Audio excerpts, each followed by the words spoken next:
So you guys, we're gonna get started. Welcome to the Nurses Professional Breakout Session. I appreciate that you're still here this late in the day. We're very fortunate to have Kristy Ware here with us for our session called Gender Diversity as it Relates to Patient Care. Kristy's an organization development, psychological health and safety consultant for Northern Health, as well as a speaker, educator, and author of the book, Dismantling the Obstacles to Workplace Inclusion. I suspect you'll be drawn in by Kristy's contagious energy, passion, and straightforward approach to this topic. Please join me in making Kristy feel welcome.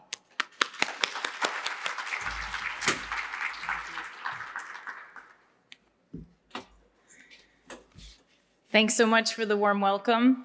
I see all of you scattered around. This is interesting. I often end up in the last time slot of the day when people want to go home and they're done. So I hope I can keep you engaged for the next hour and a half before you run off. Before we get started here, I'd love to ask you just a couple of thought-provoking questions about our topic today. So by a show of hands, how many of you can tell me how this individual identifies? He, she, they? Anybody know? Okay, we're going to talk more about that later. How about this? How many of you are starting to see a third gender option on paperwork or things that you're filling out or maybe in your organization? How many people? Okay, quite a few of you. Okay, awesome. We'll talk more about that as well.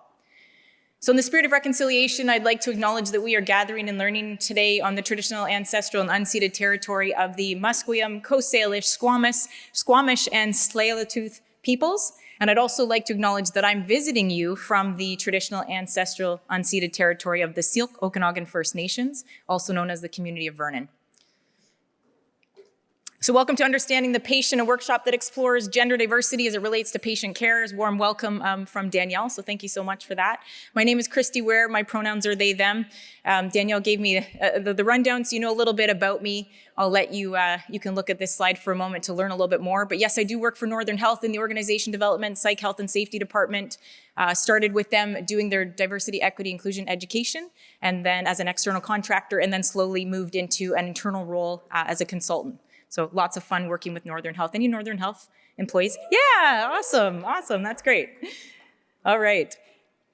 I'm gonna share a personal story with you here to get us started that I hope connects you to me. So my little brother was born when I was 8. And despite my mom's repeated attempts to address her difficult pregnancy with her family doctor, nothing was investigated at that time. My brother was born at Joseph Brant Memorial Hospital in Burlington, Ontario, and within minutes of his birth, he was whisked away to McMaster Children's Hospital because he was born with spina bifida and hydrocephalus, and he only had half a kidney. He was given 3 days to live. Needless to say, this brought a lot of emotion for my family and uncertainty. I remember going into the ICU unit for the first time to meet him, and potentially the last time, I didn't know. And I remember walking in, I was fully gowned up, and I walked in and there was a glassed-in incubator that he lay in with a bunch of tubes. He was on life support, and he laid there, you know, to the side looking, couldn't lift his head because of the hydrocephalus, and he was just looking at me, and I walked up and tapped on the glass and, hey, it's Kristy, I'm your big sister, and I love you. And I left it at that. He needed several surgeries to keep him alive, and so the doctors gave my parents the option to remove him from life support to see if he was going to survive. And they said, yes, let's do that. So that about a week into his birth, they removed him from life support. 3 weeks later, he's still here. Doctor said, okay, we need to do surgeries. We need to close his back from the spina bifida. We need to put a shunt in for his hydrocephalus. We need to do multiple things in hopes of survival. My parents said, okay, let's do it. So first surgery, second surgery, on and on. 4 years later, multiple trips in and out of hospital, my family and I spent almost 4 years at McMaster Children's Hospital, hoping for his survival. 2 things that I remember from that experience as a child: I will never eat red Jell-O or drink Fresca again in my life. It was the thing that I walked away going, ugh, I'm now an adult and can't look at either of those things. The nurses were so lovely, and they always gave us free things, and those were the 2 things we got. So anyway, to lighten the load here. So my brother went through multiple surgeries to help with his survival and to keep him here, and my family and I are so grateful. when he turned 18, he went into kidney failure. And this was something my parents knew inevitably was going to happen. So at 18, he went into kidney failure and was put on dialysis. Because of the complications with his disability and the multiple things going on internally, he's not a candidate for a transplant. And because of his weak veins, he wasn't a candidate for a fistula. They tried multiple times, but it didn't work. So the bunny ears are what he ended up with. During COVID, I was at home here in BC, and I got a call from my parents, and we were on a 4-way call with my sister and my parents and his primary physician, telling me that the time had come, he was needing to go into palliative care, and I needed to get to Ontario immediately. So I did, jumped on a plane. I guess on my route to Ontario, my niece was on FaceTime with my brother and leaked that I was on my way. My brother had been bedridden for months. He hadn't got out of the hospital, he'd been bedridden up until that point. I walked into the unit that day, again, full COVID attire, went in, and he's sitting in his wheelchair beside the bed, looking at me with his arms crossed. Hadn't been out of bed in months. I said, "What are you doing?"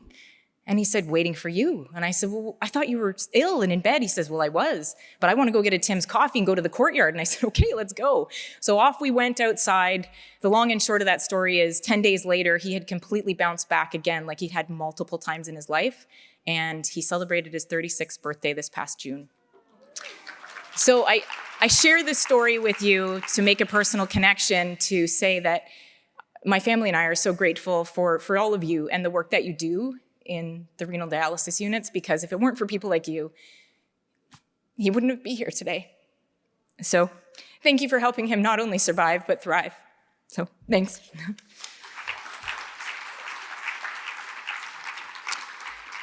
All right, so you will have an opportunity to win some prizes, so please stick around till the end today. We've got a bingo card on the table that's related to the topic.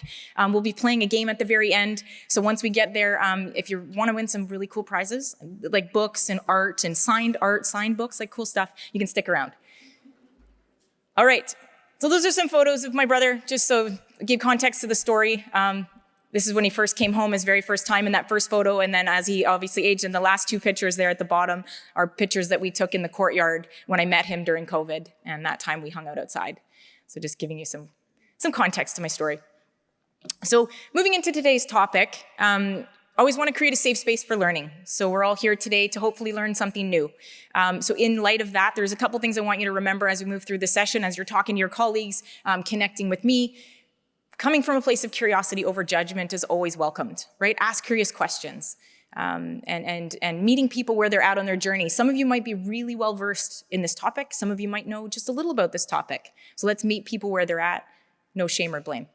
Let's show compassion for our fellow colleagues as we embark on a journey of learning together today. Showing a self-accountability. You'll take away what you put in. So hopefully you're here and present. I'd like to say turn off your phone and put it away, but since there's Slido, we have to have the phone, so you can keep your phones. Respect people's privacy, right? Take away the stories and the learnings, but leave the names behind. Okay, so respecting privacy as we work together today. Give equal opportunity to all people in the breakouts. There's 2 little breakouts, really quick, 5 minutes each. Make sure everyone gets a chance to contribute, okay? And then finally, try new and uncomfortable things. If there's something that you typically wouldn't do, like play bingo, then I encourage you to do it. I always like to put up a warning when we're talking about topics like this. Some people might get triggered or feel uncomfortable. If you do and you need to leave, just go ahead and do that. Don't feel uncomfortable to stay or that you need to be here till the end. Do what you need in your own way. There is a handout on the table. If you don't have one on your table, the tables were set up, the first rows up here. We were hoping everyone would move to the front and get really intimate. That's okay. There's lots of handouts. If you didn't get one, put up your hand, and we have some runners that'll come around and provide you with some. So the back tables look like they don't have handouts. So we'll get you those. Thank you, Danielle. So what are we doing today? A couple important things. First one, talking about gender terminology and the gender spectrum. Second thing, we're going to talk about pronouns, their importance, and how we use them correctly.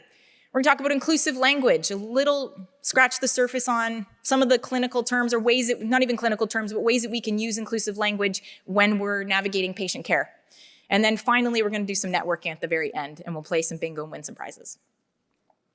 Same learning objectives, right? Walking away having a better understanding of gender terminology, the gender spectrum. You do not need to leave today regurgitating definitions to your colleagues or your friends or your family. Okay, just have a better understanding for yourself, okay?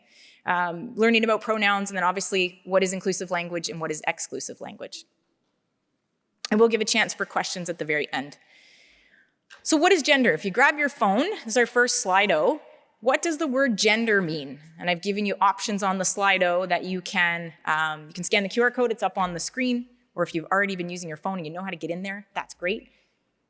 I'd love you to answer. What do you think? What does the word gender mean?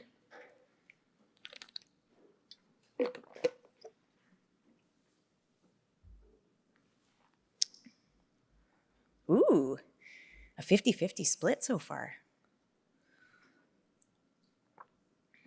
I haven't done these Slidos in this way before. This is so fascinating to me that I like to watch the line go up and down. I think it's pretty cool. Then we know where people are answering. All right, so I'll give you about 5 more seconds to put your answer in. 4, 3, 2, and we'll stop there. I understand that once I flick off this slide, you don't get to answer anymore, so I'm gonna move on. So the answer was number 1, right? The first one that you saw on that. Gender refers to our socially constructed roles, expressions, behaviors, and identities of being a man, a woman, a boy, a girl, or gender diverse.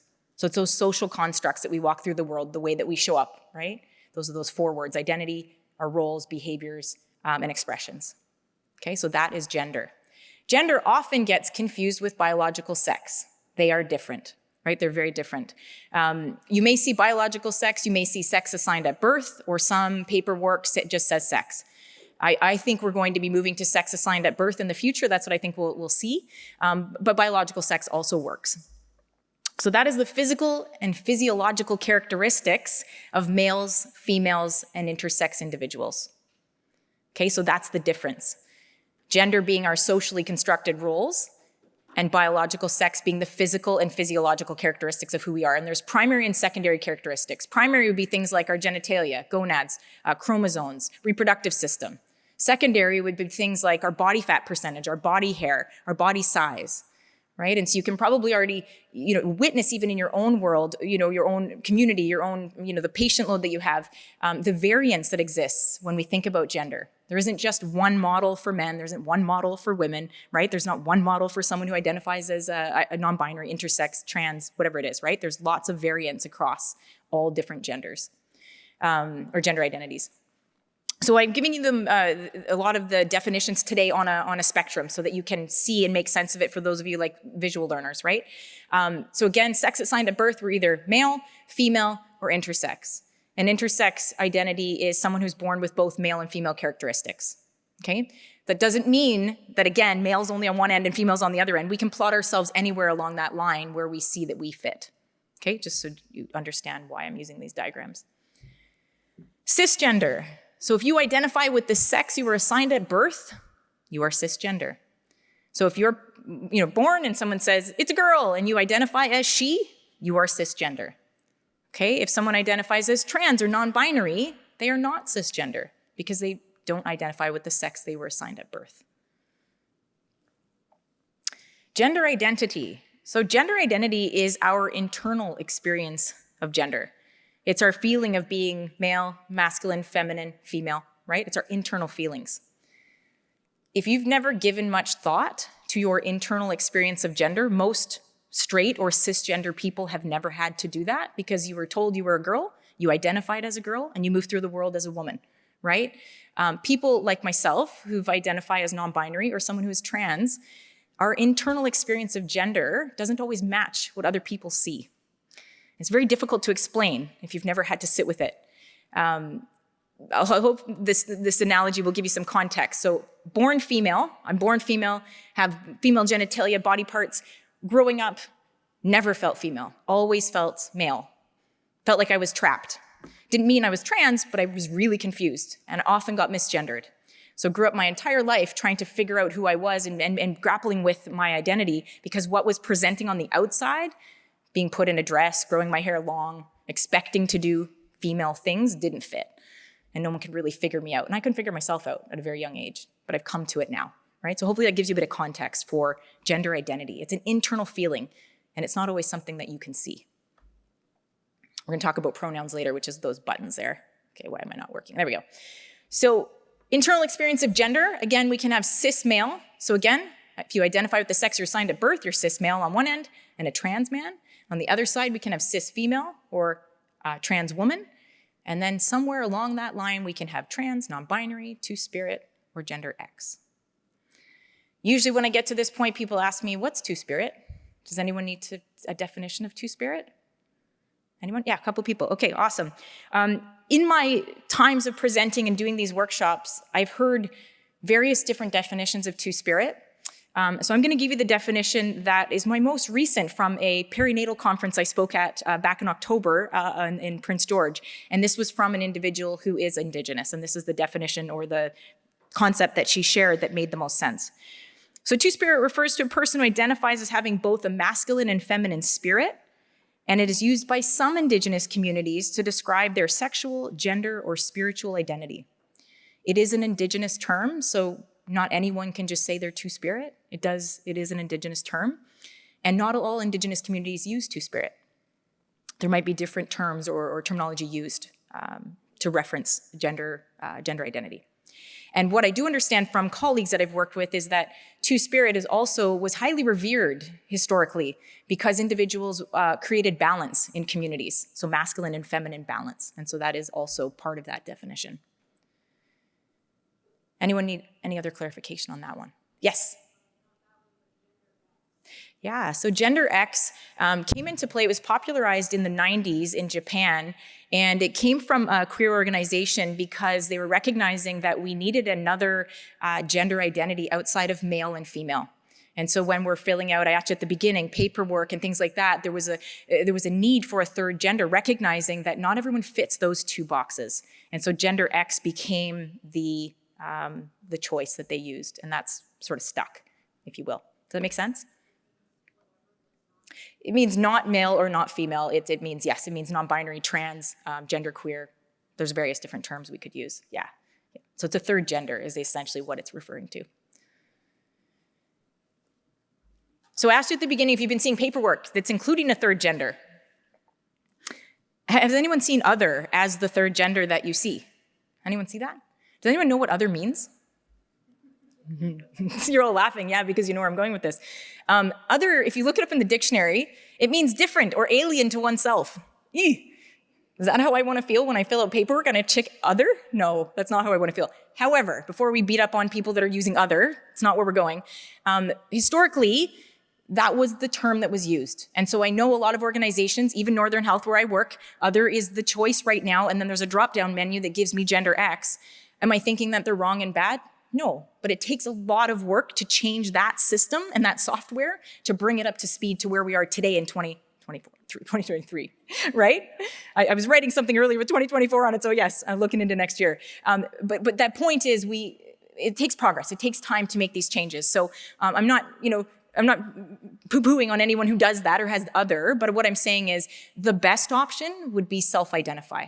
Leave a space open. So if you are someone that has influence on paperwork in your department, in the people that might be coming in to fill out paperwork, and you can add a third option to self-identify, that would be the best choice. No other, no male, female, gender X, none of that. Take it away, male, female, and self-identify, and people can put in their identity. That doesn't exclude anyone, right? And then they share who they are, and then you know, and there's no assumptions, okay? Gender expression is our next term. Gender expression is our external or public display of gender. So this might be, could be your clothing, could be your hair, could be your nails, your name, pronouns. There's lots of ways that we can express ourselves publicly, right? And so that's the things that we show to the world. So I like gender identities are internal, and gender expression is our external. So if you can remember that, then you've got those two terms down. And so our outward or public display of gender can be masculine, can be feminine, or it can be androgynous or gender neutral. Okay, or we can fall somewhere on that line. Again, it's not one or the other. Sexual orientation. So sexual orientation is who we are romantically, sexually, or physically attracted to, right? That's who we're orientated towards. And there's another subcategory of sexual orientation that's emotional attraction. So there's the sexual, physical, romantic attraction, and there's the emotional attraction. And so that's really, getting behind someone's personality. You really love their heart, their soul, what they're all about. You may not be physically attracted to them, but you really like who they are. Okay, so that's emotional piece. And there can be both with the same person, right? Or it can be separate. And so just recognizing we can have both. So heterosexual being, again, on one side, homosexual on the other, bisexual, pansexual, asexual, falling somewhere in the middle. There are many identities, and I can't list them all here for you, and I can't even define them all. I do this work, and I don't know them all. These are the ones that are more common, and that's why I put them on there to give you context, but there are lots of others that you may hear or may already know. Anyone need further clarification on any of these? Everyone knows what pansexual, asexual, bisexual means? Yeah? Okay, amazing. Pansexual, okay. Usually someone asks that one, but okay, great. Pansexual, pan means all. So an individual who identifies as pansexual says that they are attracted to all gender identities. Male, female, gender diverse, trans, non-binary, right? They have an attraction to all people, any people. A little bit different than bisexual, right? Meaning that they're attracted to either male or female. That makes sense? So one is all, pan is all. Asexual, meaning they're not attracted to anyone in particular. Okay. Non-binary, non-conforming gender, queer are other terms you may hear. I promise this is the last formal definition I'm going to give you, but I wanted to give you context to make sure that you are, we're all on the same page before leaving today. So non-binary, so binary indicates that there are two opposing parts. And so in this case, we're talking about the gender binary, we're talking about male and female, or masculine and feminine, right? Those are the two opposing parts. So an individual that tells you they are non-binary tells you that they do not fit into the constructs of male and female. They either identify as neither, both, or something different altogether. So in my case, as I shared my story earlier, again, to give you context, I've identified as she most of my life because it's felt like what I needed to do. And a couple of years ago, came to the realization that, wow, I keep getting misgendered at the grocery store. Why do I care anymore? Why do I need to feel ashamed or embarrassed of who I am? If you think I'm a dude today and you're Mr. or Sir, awesome. If you think I'm she tomorrow, why do I care? And that is who I am. And I've come to realize that. And not all people will have that same feeling. This is me. But I'm sharing that with you because to give you context around how people may navigate the world based on how they feel. Okay, and some people are very much outside of that. They identify with neither, and they'll tell you that as well. Anyone seen this? How many people have seen that? A couple of you? Okay, awesome. Danielle, you don't count. You got to see this before I presented. So the genderbread person. So this is the first infographic that was created around gender to help explain gender. And the gentleman that created it was, his name is Sam Killerman. He created it in 2011, I believe. And his goal was to create something where we could take all these pieces that I just explained to you, the gender identity, the gender expression, the sexual orientation, the biological sex, and put them together in a diagram so we understand that they intersect and overlap. We aren't just one piece of those elements, we're all of those pieces connected together. Okay, intersected and overlap. So that's what his goal was with this diagram, or this infographic. It was challenged because people said, well, it looks like a gingerbread man, and we are trying to get away from that. So why do we want to use a gingerbread man, right? So there's arguments around that. His ultimate goal at the end of the day, he said it was a tool to understand gender and sexuality, and it had limitations. So that's what his argument was back. A few years later, anyone seen this? And you can't say you just saw it here today, because that's not fair. Anyone seen the gender unicorn before you arrived today? Anybody besides Danielle? Yeah, okay, just a couple of you. Okay, awesome.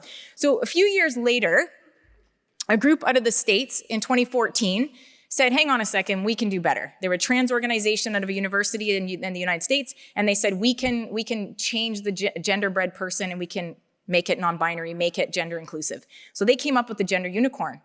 And so that's stuck since, and it is the common one that we promote, that we use, that we share to better understand gender. The gender unicorn being chosen purple, again, it's a gender neutral color. It can be anyone. It's not a gingerbread man, right? And it still describes all the things that we need to explain gender.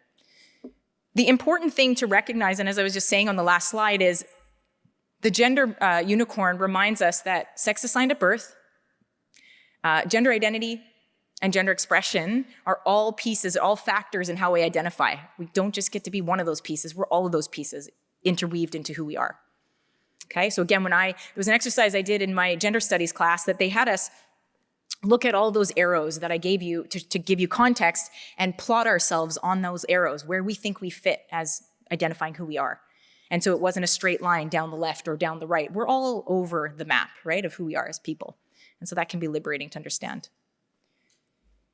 So I'm going to get you into your first breakout. If your group is tiny and there's a table that has a few more people, please join it because this will be way more fun. I'm going to literally give you 5 minutes to talk about these 2 questions. I would love you to discuss with your group, what are your first memories or social constructs of gender? And how did you know you were a girl, a boy, or gender diverse if you get to that question? But start with the first one and see how far you get. Okay, you have 5 minutes and I'll pull you back together.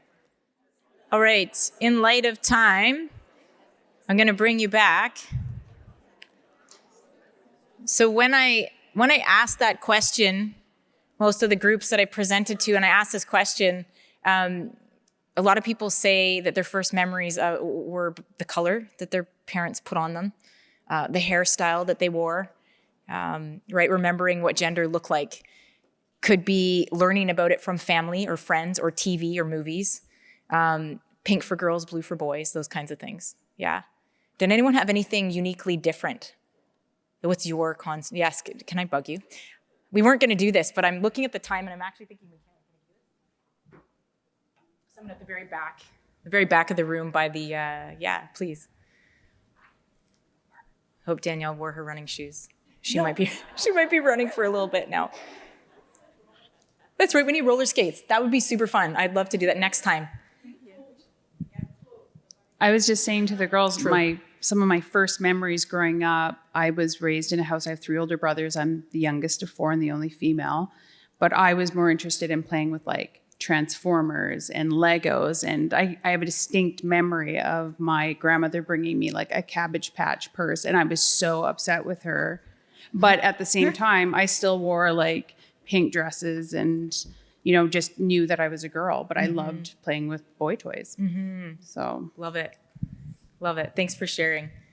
Yeah, I think that's a lot of us. I mean, I can't speak for everyone, but I do speak for probably a lot of people here that we have had those things, right? What I've learned about gender is right from the time of birth. They have those gender reveal parties and people, have a baby and you want to know beforehand so you can get the blue thing or get the pink thing or whatever it is, instead of just getting the child something, right? Like everyone just gets something that they feel is right for the birth, right? Instead of trying to find that right thing that's the right color and the right, gender. And so I think we're getting better and we're moving away from that, but it still happens. And when we're born and we've been told we're something, that's all that we know. And most people give us Cabbage Patch dolls when we're girls and they give us Transformers when we're boys, because that's just what people do, right? That's the social construct piece. And so I think we're slowly starting to move away from that and recognizing that there are differences in people. And just because a girl plays with Lego doesn't mean she's a lesbian. And just because a boy wants to play with the Barbie doll doesn't mean he's gay, right? We're getting better. And so in light of that, there's some quotes on your tables. There's about 5 tables that have the same quotes, but most of them are different. And I encourage you, if you haven't seen them, there's say BC Renal, Kidney Days at the bottom. Give them a read. They're just some food for thought to take away today. And one of them talks about raising our boys like we raise our girls, right? We're slowly starting to look at, pulling our girls up and saying, hey, we can do hard things. We can do this. And let's look at, changing the way that we parent in some ways. So anyway, have a read of those quotes. They're there for you to take a look at. Thank you for doing that exercise and hope you got something interesting out of the group. Any questions or comments about any of those terms that we went over earlier? Does everyone feel like they have a little bit of a better understanding of gender walking away today? Yeah.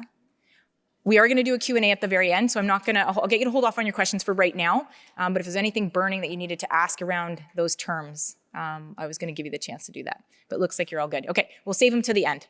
We'll move on. So part 2, what are pronouns? So there's another Slido, so you can grab your phone. Is it appropriate for a cisgender? So again, you identify with the sex you're assigned at birth, straight person to advertise their pronouns. What do you think? And in the Slido, you can check it out. Sorry, I need to activate the Slido. I need to go to the next one. What do you think?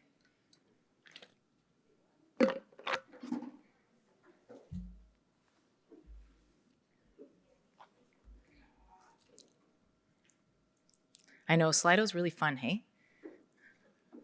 It irritates me too as an audience participant sometimes. The technology, it's supposed to work, and most times it does, and then suddenly it doesn't. You're like, I wanted to answer.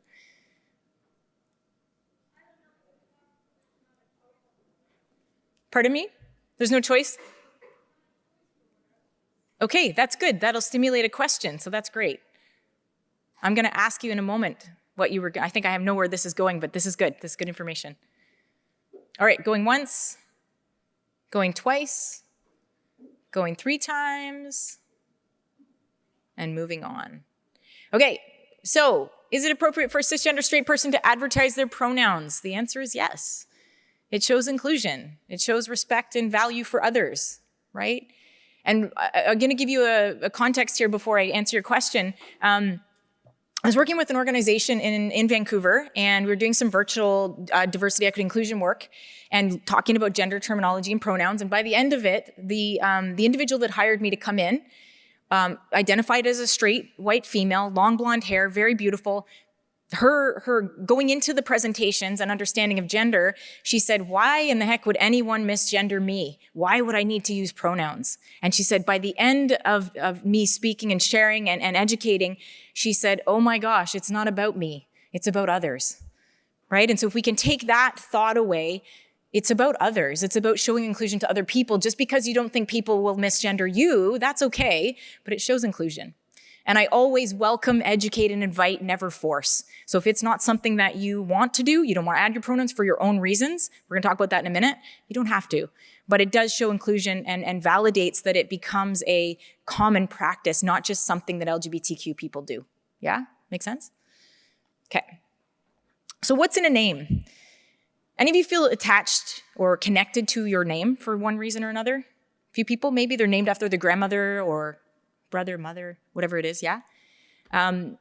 Interestingly enough, 15% of people, research says, in organizations do not get pronounced by their name correctly. So most people's names get mispronounced, missaid, right? Consistently. So 15% of people, that's pretty high considering it's your first name and people need to know each other's names to work well together. Just a thought. Let's give you context for my name. So my actual birth name is Kristy Lee. And again, as a child, I was like, Kristy Lee, this is so feminine, like really? And so the only person that ever used it was my mom, usually when she was mad at me. Kristy Lee, what are you doing, right? She'd give me one of those. And as I grew up, my name slowly transitioned to Kristy. And now the closest people to me call me Chris, and that's fine too, right? So my name has evolved over time to what felt comfortable for me. But a lot of times I got Kristy Lee and I was like, ugh, right? So some of you might know that too, that feeling of like, no, please don't do that. Please don't use that name. So why do I ask you about your name? Because our names and pronouns are very closely connected. We feel connected to the way that we identify ourselves. And our name and pronouns are the way we do that, right? Before I go any further, I'm sorry, I missed your question at the back there. You're going to ask something about the Slido poll.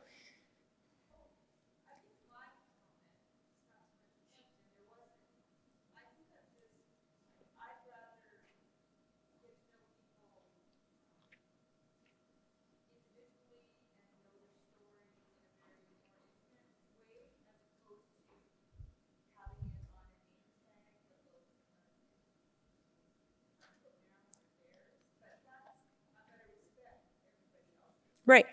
Thank you.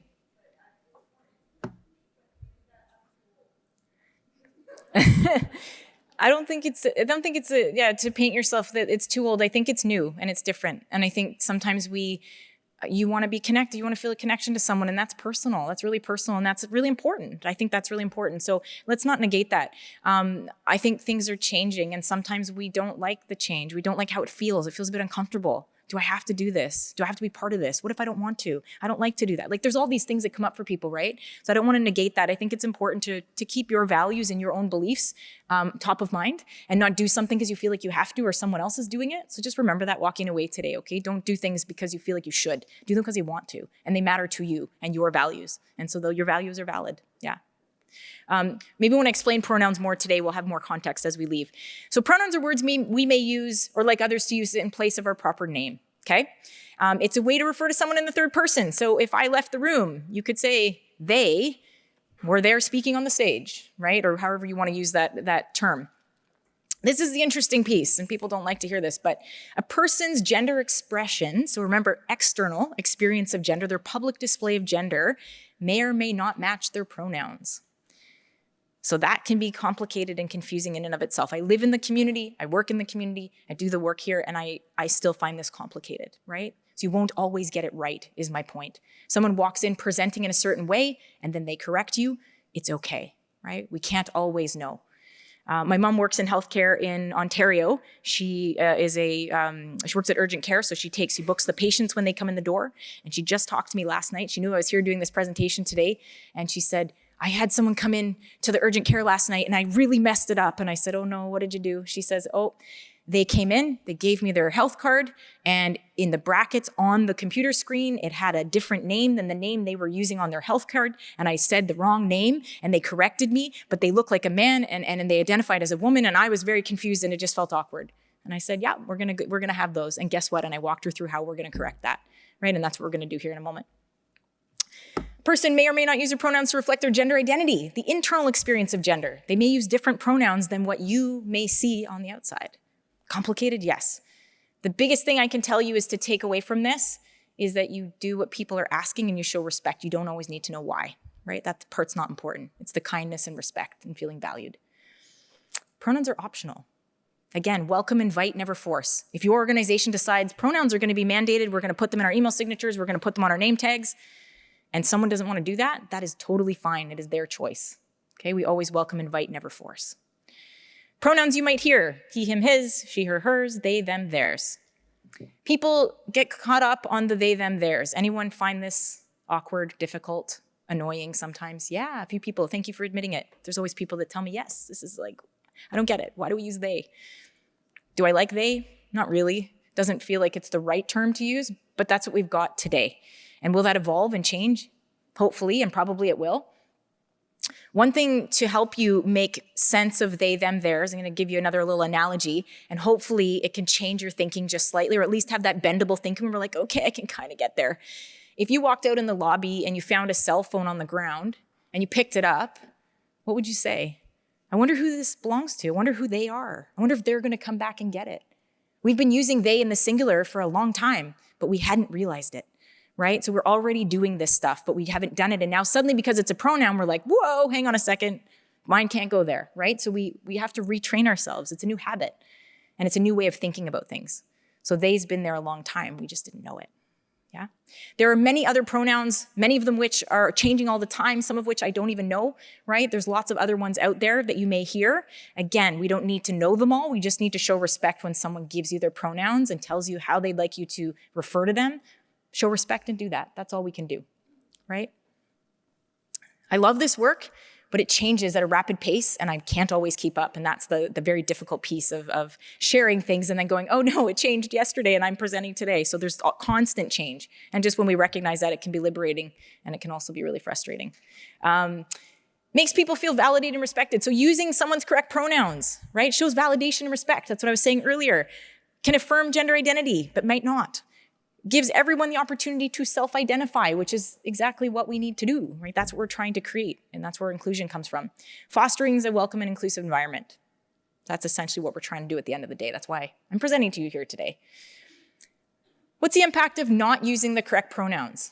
Well, it's infuriating, it's invalidating, right? It's hurtful. People get angry. Anyone heard of body dysphoria? Yeah. Body dysphoria is when we become fixated on an aspect of our appearance and it makes us feel like we're inadequate in some way and we get fixated on that. And so body dysphoria is when someone's misgendered for most of their life and they feel like they don't fit in the body that they've been given, right? That's really tough to walk through the world that way. So everyone wants to know, what if I make a mistake? I've made mistakes lots of times and I want to crawl under the table and make it go away, right? Sometimes we didn't know what to do. But there's some simple things we can do if we make a mistake. And that was going back to the story with my mom. Thank the person for letting you know. If someone corrects you and says, actually, my pronouns are whatever they are, you can say, thank you so much for letting me know. Because what does that do? Immediately their guard goes down and says, this person appreciates that I told them and we're on the same page now, right? Self-correct. If you catch yourself in the moment referring to, for example, me as she, and you know that I use they, you could just self-correct and move on. You don't need to make a big deal about it, right? It's easier when you don't. Take responsibility by apologizing once. During COVID, I went to the grocery store. I was pulled the short stick in the family. I had to go do the grocery shopping. So I put on my baseball cap and my mask and I went to the grocery store. And at that time I was, like I said, it was only a couple years ago that I started to realize I'm non-binary and I'm okay with that. But I was still kind of in that like weird limbo place of going, I'm supposed to be she and people keep calling me he. So I'm at the grocery store and people bang into my cart. Oh, sorry, sir. And then I turn around and be like, oh, ma'am. And then they just get all kerfuffled and be like, oh, I'm so sorry. And then everyone's looking at me. Super awkward. If we can apologize once and move on, nobody feels uncomfortable, right? And it just makes it easier on everybody. Thank you for letting me know. I'll do better moving forward. Simple. Sorry, right? And then just move on. So that's what I talked my mom through last night. Guess what? This is going to happen again. And it's okay. You can say thanks for letting me know and use the name they've given you. That's all you need to do. And most people will be happy that you did that, right? Why might someone not share pronouns? Goes to our comment earlier, right? Why might we not do something? Well, we might be questioning who we are. Maybe we don't know what pronouns we use. Maybe we're unsure. We might fear that if we share our pronouns, we're going to be ridiculed. Somebody might look at us weird. When I first started using they, it felt really strange. It was really uncomfortable. I thought, ooh, do I like this? I don't know if I like this. And now I've come to, it's just common practice. We just do it, and that's who I am. But it took a while for me to even get there, let alone for you to understand me, right? Some people just use their name. Some cultures don't have gendered language like we do in the English language, right? And so they may just use their name. And so one of the questions that got posed in one of my presentations with Northern Health, the DEI work, was, what if I don't use my pronouns, but what would I do if I wanted to feel inclusive in my email signature? So now I've got my name, and there's a pronoun bracket. What could I put there? What if I put my name, how I want it to be said? So what if my name was Kristy Lee, and in the brackets it said Kristy? Great solution, right? So everyone feels like they're included, and they don't have to use a pronoun if they don't want to. So again, we can get creative. It's not a black and white thing here, right? We're learning together. People might use multiple pronouns. You might have seen someone use she, they, or he, they, and then they don't want to have to explain that to everyone every single time, so they might not share. And then finally, they might just feel uncomfortable about the whole thing, be like, I'm out, I'm not doing this, right? And that's okay too. There may be other reasons people don't, values, beliefs, things we talked about earlier. Places that you might see pronouns in use. Name badges, like on doors or on a desk. If you go into an office, there might be a pronoun use there. Hello on our name tags, right? Some of us have maybe written our pronouns on our name badges that we're wearing here at the conference. Email signatures, business cards, and when you introduce yourself to someone new. When someone comes in your organization and they're brand new, or maybe you're a hiring manager and you're hiring someone, you could introduce yourself with, hey, my name's Kristy, my pronouns are they, them, how are you doing today? Could be as simple as that. And something will likely happen. Either they will say, what did you just say? Can you explain that more? Then you get to tell them everything you learned today, which is too much, but you know what I mean. So that's one thing we could do. The second thing that might happen is they might say, hi, my name's Sarah and my pronouns are she, her. Awesome, I'm so glad this organization uses pronouns.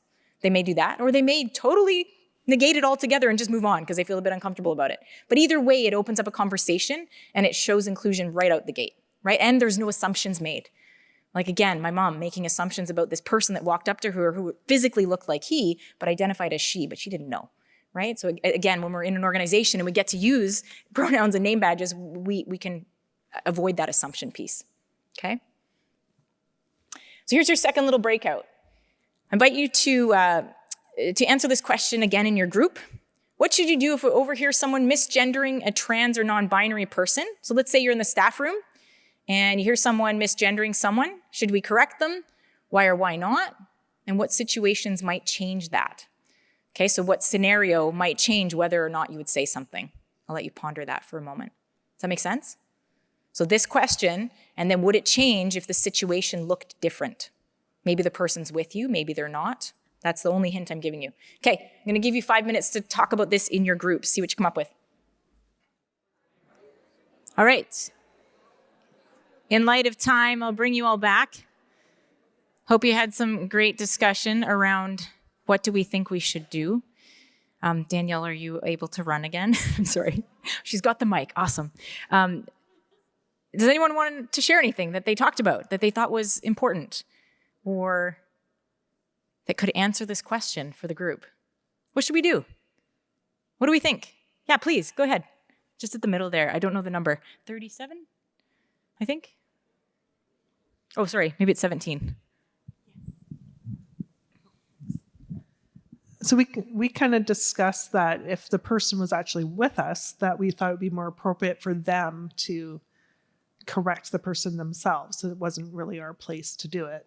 Totally. But maybe we could ask them, hey, like if we find someone misgendering you, would you prefer us correct them or not? Awesome answer, yeah. Really good. Yeah, it depends on the scenario, right? If you are with someone, if I were with you, standing beside you, and that happened, and you spoke over me or for me, that's going to make me feel like, hang on a second, I have a voice and I should be able to use it, right? So we want to just acknowledge that. So if you are with me and you recognize this has happened to me like 5 times today or over the week, and you recognize I'm a bit worn down and I'm looking to you for support, sure, you could stand up for someone. How well do we know them? How well have we asked them? What do you need from me right now? As an ally, as a supporter, how can I best support you today or moving forward, right? So those are good ways to approach it. For one, we want to know the person well enough to know what they need from us.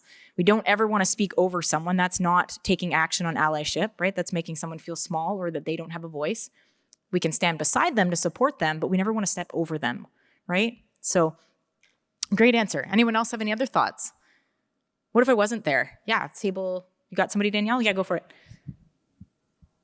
The other way that you could support them is if they felt uncomfortable to bring it up. They're a new employee. They're Sure. coming into the staff room. You could, and without making a huge deal out of it, you can use the pronoun yourself. So, hey, that Love it. was a great idea that he had, that they had, Yeah. right? And that's just kind of showing people the way without making anyone uncomfortable. That's is right. what we had thought. I love it. Yeah, demonstrating what is expected and accepted, right? You're demonstrating what the pronouns this person uses by using them yourself to indicate so that other people hopefully hear you and get on board as well, right? And not having to out that person or say anything uncomfortable.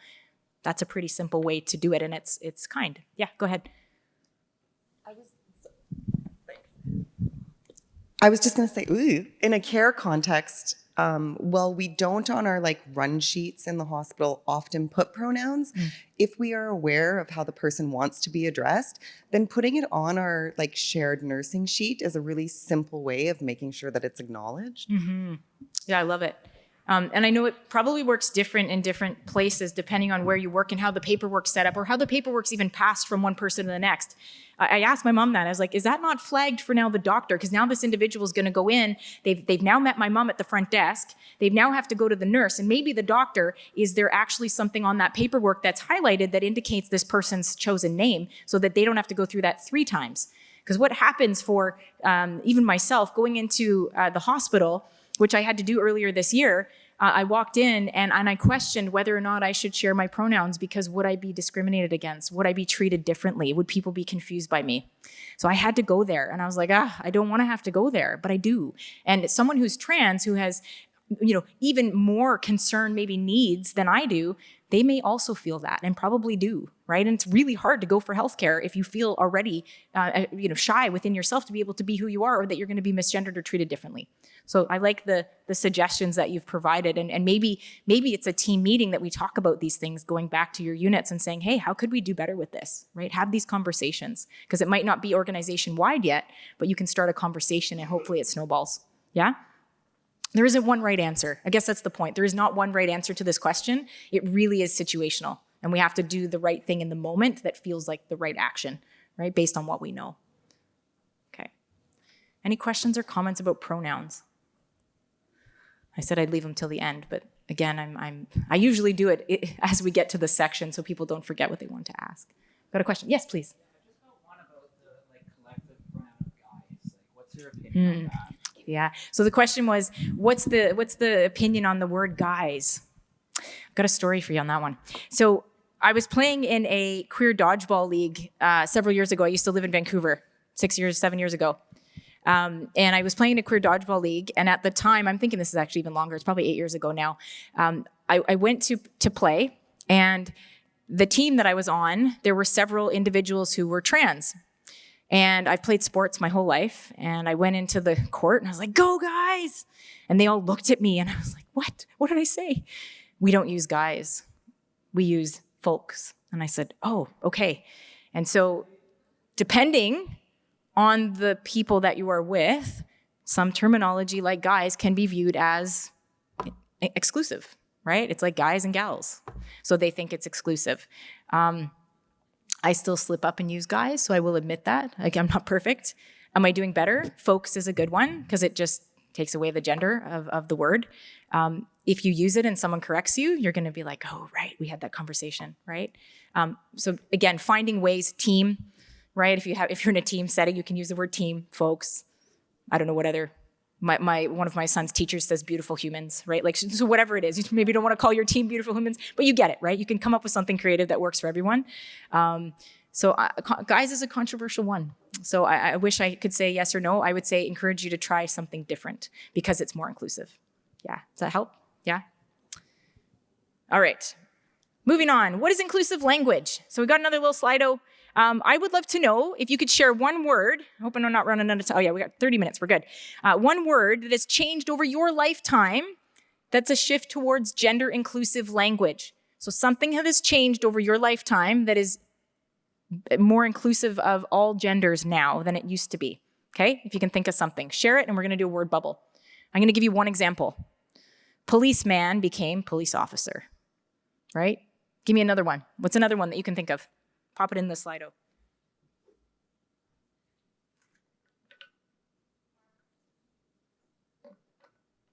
Yeah, good one. Oh, we're seeing some duplicates. That's great. Keep going.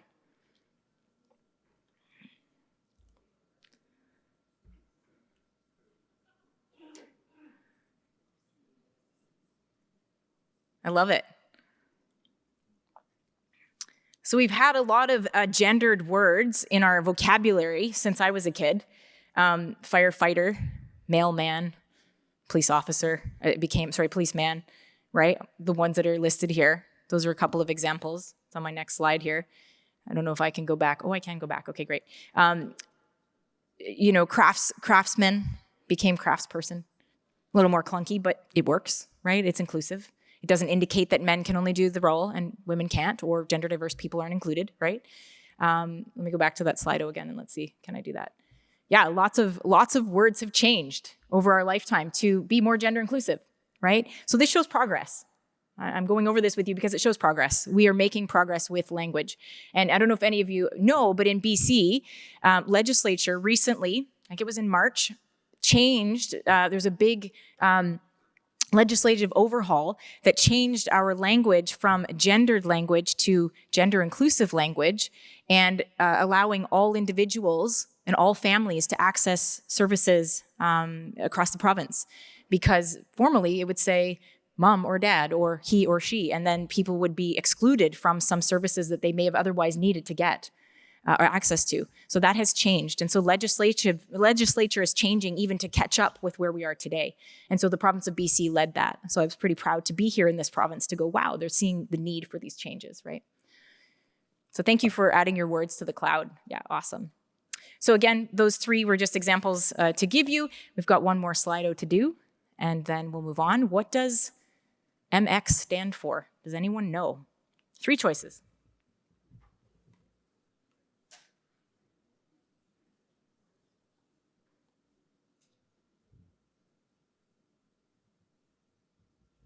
What do we think? Take a guess. If you don't know, take a guess.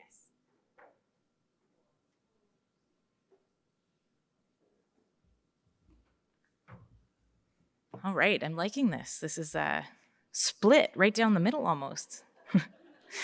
This might be the one thing you all take away today. This is awesome. I know I throw a bunch of information at you, and I hope you take one little nugget that you didn't know and put it into practice. So maybe this is the one. Awesome. All right. So MX is the honorific for someone who identifies as trans or non-binary. It is a prefix, like Mr. or Mrs., and it's pronounced mix, M-I-X. That's how it's pronounced. So the first time I got to check mix, I was booking a flight on WestJet to come to Vancouver, and I chose the drop-down menu, and it had mix. And I was like, what? They put this on here? This is fantastic. So I got to choose mix, and then I got to choose other, but whatever, we figured it out.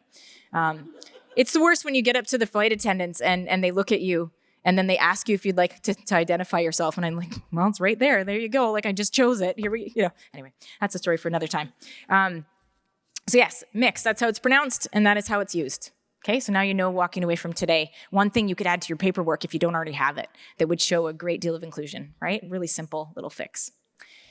So some inclusive language to go over versus exclusive language when we're talking to patients. So there's really simple ways that we can change our language to be more inclusive.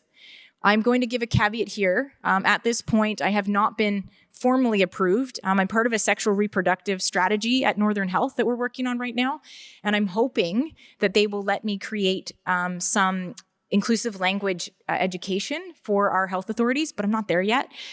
So today, the stuff that I'm sharing on the next 2 slides is from Transcare BC. So if any of you are familiar with that website, they have tons of resources, lots of printouts, lots of things to help support gender inclusive language. So please go there after today, because I can only share a little bit, as I'm not totally diving into too far into the clinical piece of things. But eventually, I hope I can. So you can probably read these. Instead of using like the words man or males, we can use people or person, right? A simple change that, again, if a trans individual came in, you would support them. You would be inclusive right out the gate, and there wouldn't be any question there. A woman who has, we could use anyone who has, right? And again, we're changing the language just slightly to offer support for all individuals, especially if we know that they're trans or non-binary. And then finally, and again, using the terms women may become, we could use may occur, right? We change the language slightly so that we are offering inclusive language for all. Okay, so again, Transcare BC, great website, tons of resources, something I encourage you to go check out beyond today, because I can't give you all the terms today. This one I also really appreciated. So as someone who has been into the hospital system for healthcare over the last year, going into the healthcare system and even had to take my son, the question that comes up when I go to the counter is, next of kin, they ask you the various different questions, and then husband. And it's like, do I really look like I'm going to be married to a guy? I don't know. Anyway, that's my own thing. I'm teasing. I'm poking fun at me. But the point is to know that we can use different language that supports all people and people don't have to question is actually really, really helpful, right? So things like losing husband and wife and using instead partner, sweetheart, significant other. Again, that one might be already on your docket of things you do. Family member, right? Or family instead of husband or wife. Children or kids. Parent, guardian, caregiver, right? Things that we can change. We're probably doing some of this already. I'm sure some of you. Are anyone doing this already? A few people? You're already kind of making these language changes? Maybe some of us need to practice. Again, this is habit.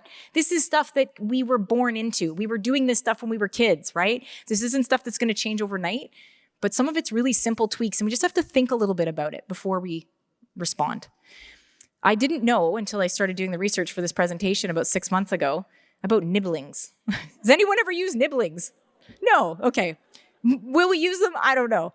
But I thought that was quite cute. It makes me think of Nibblets corn. But anyway, siblings, probably some people are already using those terms, right? So again, just those really simple language changes can make a really big difference to a lot of people, right? And so just, again, it's practice. If you can pick one word that you take away today and start putting it into practice, then pick another word next month and it'll just slowly start to happen. And will we make mistakes and will we say things and maybe say the wrong thing? Sure, but now you know how to correct yourself and move forward. Yeah?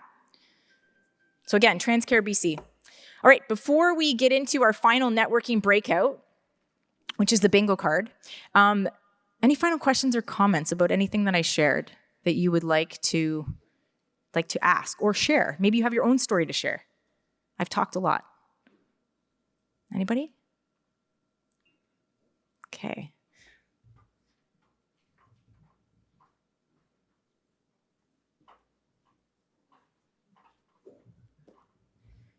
All right, if there are no final questions, we're going to jump into our bingo game. So give me 1 sec here. Here's how it works. So don't get up yet.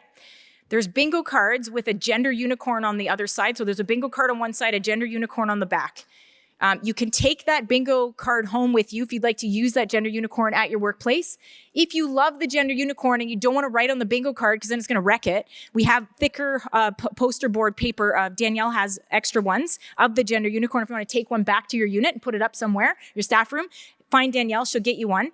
So feel free to write on that bingo card. Here's how it's going to work. You need to go around the room introducing yourself to your colleagues, name and pronouns if you choose, and find someone who fits at least enough of those boxes that fills 2 lines. It can be diagonal, down, sideways. When you have 2 lines full, the first 12 people will win either a copy of my book. I'm Dismantling the Obstacles to Workplace Inclusion I brought along. There's 3 of those. I have 3 children's books that I brought along that I've written. I Will Be Me. All kinds of families. Whoops. Okay, all kinds of families. And I'm a Rainbow is the last one. Okay. So you take those home to your family. And there's also art that's been signed by an artist in Kelowna. So we have lots of prizes, 12 prizes in fact. First 12 people to come up to the stage with their bingo card, 2 lines full, gets a prize. Okay, so go for it. You got about 15 minutes. All right.